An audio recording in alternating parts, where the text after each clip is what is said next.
Hi guys everyone, AMU का PhD का notification release हो गया है। सेशन 2023-24 के लिए आप पीएचडी का एप्लीकेशन फॉर्म भर सकते हो। Online application form for admission to PhD programme 2023-2024 Indian as well as foreign nationals in various disciplines will be available on website www.amucontrolexam.com पर आपको मिल जाएगा as per following schedule. Opening form जो है आपका 27 अक्टूबर से स्टार्ट हो गया और विद आउट लेट फ़ी जो है 31 अक्टूबर तक रहेगा। विद लेट फ़ी 300 रुपये का आपका लेट फ़ी चार्ज रहेगा, वो आपका 6 नवंबर रहेगा। प्रोसेसिंग चार्जेज जो है फ़ीस कितनी लगेगी आपका एप्लीकेशन फॉर्म भरने में, वो 850 इंडियन नेशनल्स यानी इंडियंस के लिए 850 है, और जो फॉरेन नेशनल्स स्टूडेंट्स हैं 8200 फॉरेन नेशनल्स की जो है प्रोसेसिंग चार्जेस फ़ीस रहेगी। अगर हमसे एप्लीकेशन फॉर्म फिल करने में अगर कोई गलती हो जाती है तो जो करेक्शन जो विंडो खुलती है online correction in application form में आप कर सकते हो। 8 नवंबर से 11 नवंबर तक आप कर सकते हो। लेकिन देखिए, फॉर्म आप इस तरह से भरिएगा, पहले फॉर्म भर लीजिएगा, उसके बाद 1 या 2 दिन के गैप से आप जो है फ़ीस सबमिट करिएगा, क्योंकि उससे पहले आप करेक्शन कर सकते हो। तो कोई भी अगर गलती हो गई हो तो आप उसका प्रिंट आउट देख लीजिए, या मोबाइल से भी भर सकते हो आप। तो उससे पहले PDF चेक कर लीजिएगा उसको डाउनलोड करने के बाद कि नाम, डेट ऑफ बर्थ, किसी में मेरी गलती तो नहीं हुई है। और उसके बाद जब सेटिस्फाई हो जाएं तब उसके बाद आप फ़ीस जमा कर दीजिएगा। तो करेक्शन की आपके ऊपर नौबत ही नहीं आती है। तो प्लीज़ आप पहले अच्छे से चेक कर लीजिएगा, तब उसके बाद फाइनली फ़ीस सबमिट करिएगा। पहले फॉर्म भरिएगा और फिर फ़ीस सबमिट करने में ज़्यादा टाइम लगता नहीं है, तो लेकिन फ़ीस 1 दिन के गैप के बाद भरें, वो ज़्यादा बेहतर है। फॉर्म किस तरह से भरा जाता है तो वो उसकी मैं वीडियो लिंक दे दूँगा, और लास्ट ईयर्स के किस तरह का पेपर आता है, कौन कौन से सेक्शन होते हैं। देखिए, सेक्शन 2 होते हैं, सेक्शन ए और section B. Written test section A में होता है जिसमें 50% क्वालिफाइंग करना रहता है, और सेक्शन ए और बी जो है 2 पेपर होते हैं रिटन टेस्ट के। ए जो है वो कॉमन रहता है फैकल्टी वाइज, और बी जो है आपका डिपार्टमेंटल वाइज रहता है। ओके, और फिर उसके बाद जो रिटन टेस्ट के बाद मेरिट लिस्ट बनती है, वो फिर प्रेजेंटेशन कम इंटरव्यू के लिए एलिजिबल हो पाता है। कौन एलिजिबल हैं, तो एलिजिबल कैंडिडेट्स कौन हैं?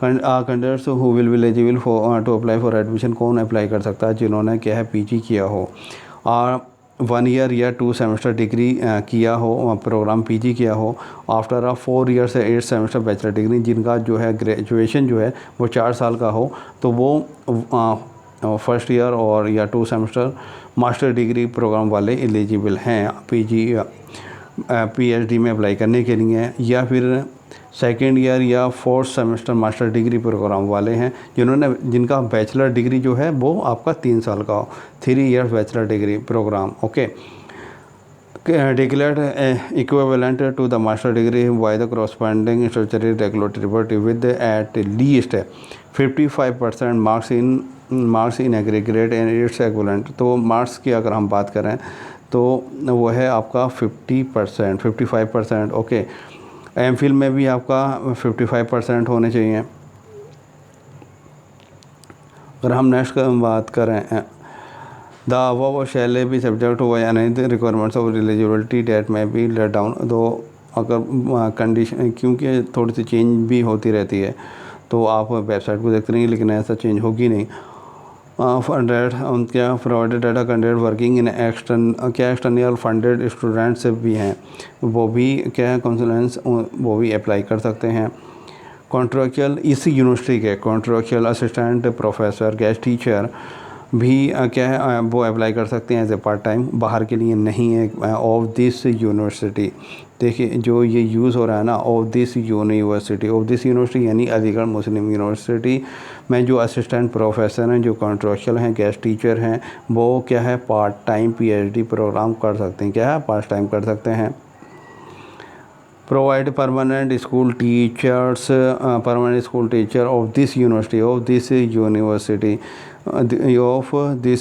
और आपका है provide non teaching employees of this university with 5 years of regular service will be eligible to apply for admission to part time PhD programme.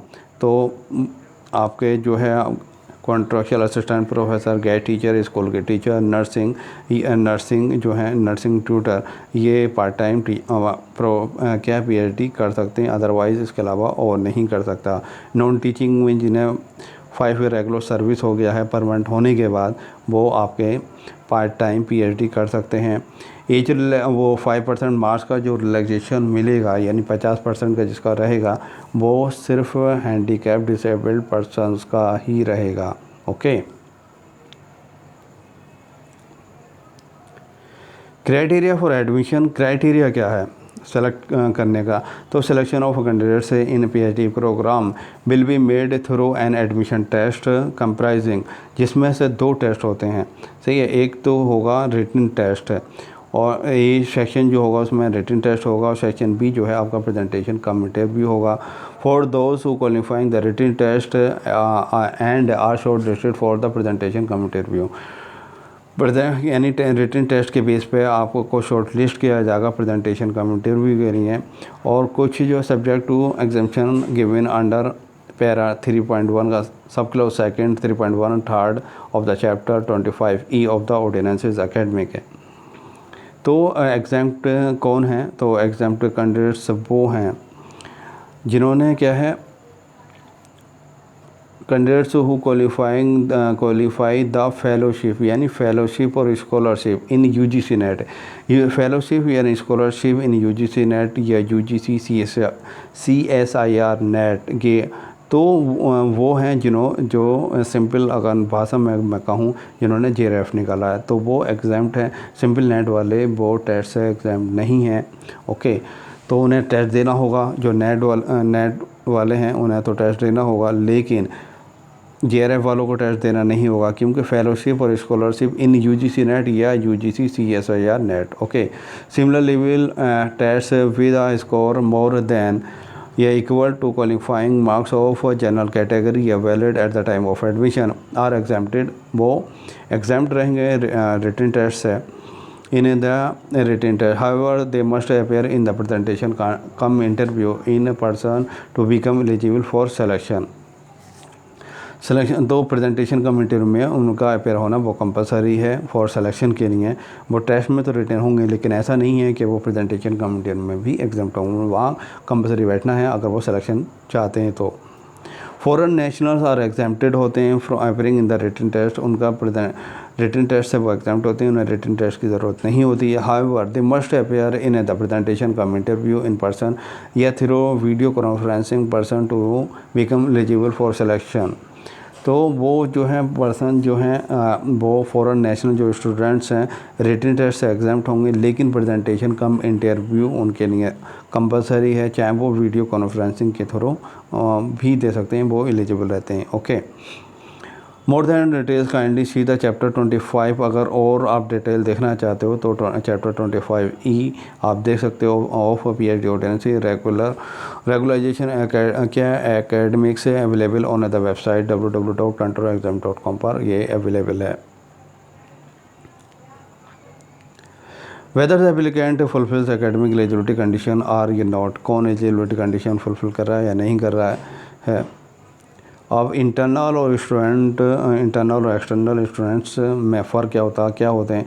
तो an internal students is one who has passed the qualifying examination of this university as a regular student not earlier than 3 academic years from the date of admission of the course. जिस year या सेशन में आप admission ले रहे हो उससे before 3 years academic years वो आप एज ए एलिजिबल वो आप इंटरनल स्टूडेंट्स रहते हो।